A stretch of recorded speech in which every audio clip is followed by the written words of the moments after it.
folks, it's the Red, and welcome to the final part of the Crash Bandicoot Wrath of Cortex No Damage run. We're moving on to the last level of the game, Force of Nature. What kind of Force of Nature? Well, I hope it's not gravity. That stuff's always bringing me down. How appropriate that we began this playthrough in a snow level, and we're ending it with one as well. And also we're doing it with Coco for some reason. Oh well. Anyway, this level is basically just a leisurely snowboarding ride down the slopes and up them somehow, so I guess gravity is not the force of nature in question. In fact, there is no force of nature, no actual force of nature to be found in this level. There's no earthquakes, no volcanoes, no avalanches or anything like that. Basically, we're just snowboarding at our own pace. Is Coco the force of nature? I don't know. All we basically need to do is watch out for these nitros and the skiers that can come flying out at you. And because of the weird camera angle that this level tends to play from, it can be a little difficult to line yourself up correctly to hit all the boxes along the way, so make sure you're paying attention to the shadows as you sled by. And again, this is not a race, so you don't need to go fast if you don't want to, unless you really want to speed things up, but I would save that for the inevitable time trial that you'll wind up doing here. And make sure you're on these upper ledges so that you are ready to jump into any boxes that you'll notice floating overhead. The skiers can take you by surprise a lot as well, so make sure you're watching out for them. And these ones on the upper slopes can be a little difficult to hit as well, because it's hard to tell when you're about to hit the peak of the slope there. And that's the time when you need to do the jump. It can be very easy to underjump it because of that. Okay, we've got some nitro up ahead that's going to be very tight to fit between. Should be coming up pretty... Okay, and yeah, there's a gem on this level as well. Make sure you're grabbing that. This one's a little dicey, because, yeah, again, the camera angle can make it a little difficult to tell where you need to jump in order to hit that box without getting hit by the nitro as well. And basically, just don't jump there and you won't get hit by those. Nitro detonator will take care of that box, so we don't need to hit that. And there's our detonator. And that brings us to the end of the level where we get our box completion gem. And that's pretty much it for the last level of the game. Not gonna lie, kinda underwhelming. And with that, we now have all the gems in the game. And as you can see, I've also collected the relics on the other levels except for this one. I'm gonna go ahead and take care of that off camera, and I will rejoin you in a moment for the end game. But as for Force of Nature, well, as far as last levels go, yeah, I thought it was kind of underwhelming, not unlike some other Crash games like Totally Fly or Eggopus Rex. But I guess it was an alright level overall. I just kind of wish there was a little more to it. It was kind of a no-frills snowboarding ride. Hit some boxes, avoid some skiers. That's pretty much all there is to it. We do have some outtakes to look at. We'll check those out, and I will see you in a moment for the end game.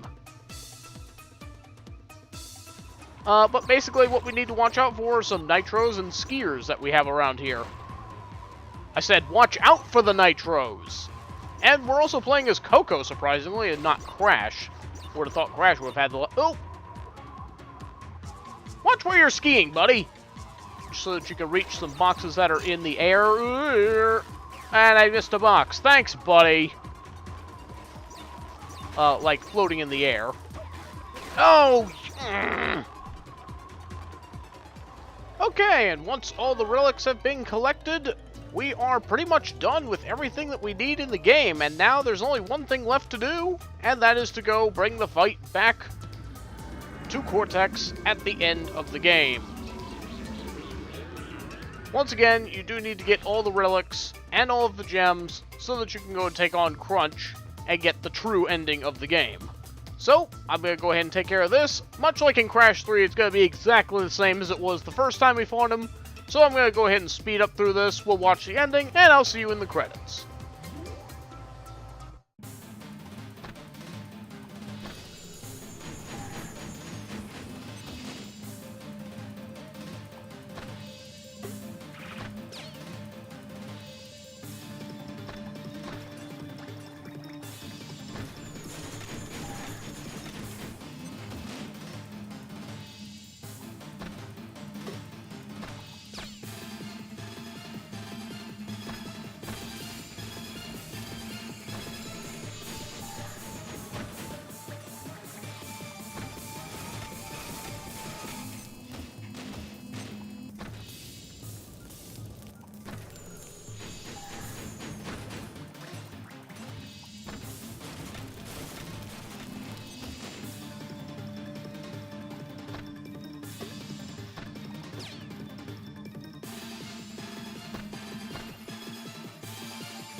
Can't you ever let me win? What do you want from me, you cretin? No, Uka Uka, I can explain. It's too late for that now! I don't think you should have done that. Oh, no. Where am I? Hey, wait a second. That annoying scientist doesn't have control over me anymore. Where is that pathetic twerp? There's no time for that now, Crunch. Danger. Critical power overload in Evil Space Station. Run for your lives. I think your energy bolt caused a slight chain reaction. It might be wise if we made our way to the escape pods. This is all your fault! If you hadn't ducked out of the way, none of this would have happened! This doesn't look good. Hey, any of you guys need a ride?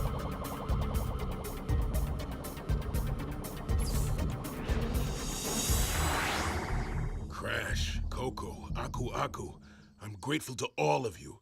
If it weren't for you, I'd still be under the control of Dr. Cortex. Thank you for believing in me, guys. You're welcome, Crunch. Hey, do you think that's the last we'll see of Dr. Cortex and Uka Uka? I'd like to believe that, my children, but somehow I doubt that very much. Idiot! Fool! Nincompoop! You've landed us in the middle of nowhere! Ouch! Whoa! No, wait! I can explain! Ah! I'll get my revenge, Crash Bandicoot! Just you wait!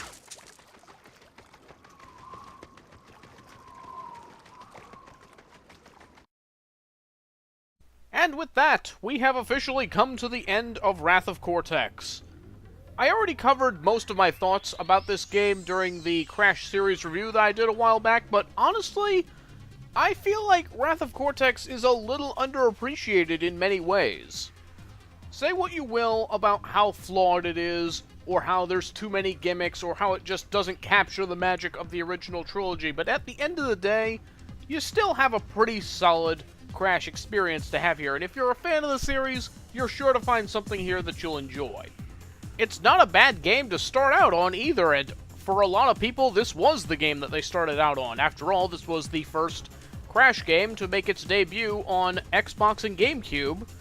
It was no longer PlayStation exclusive, and they picked up this game, they got their first exposure to Crash, and they liked it.